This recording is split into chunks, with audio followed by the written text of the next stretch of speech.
మీకు లోకంలో ఎప్పుడైనా రెండు మాటలు వినపడుతుంటాయి.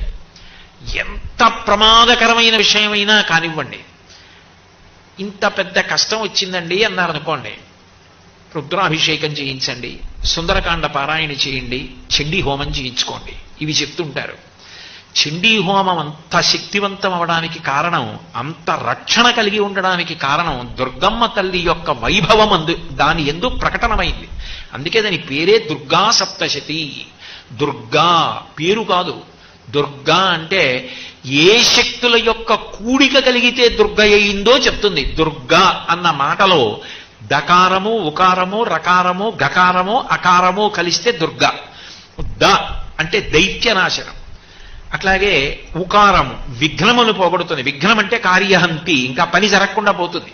అట్లా జరగకుండా పోయేటట్టు చెయ్యగలిగిన, విఘ్నమును తొలగించగలిగినటువంటిది ఆ దుర్గ.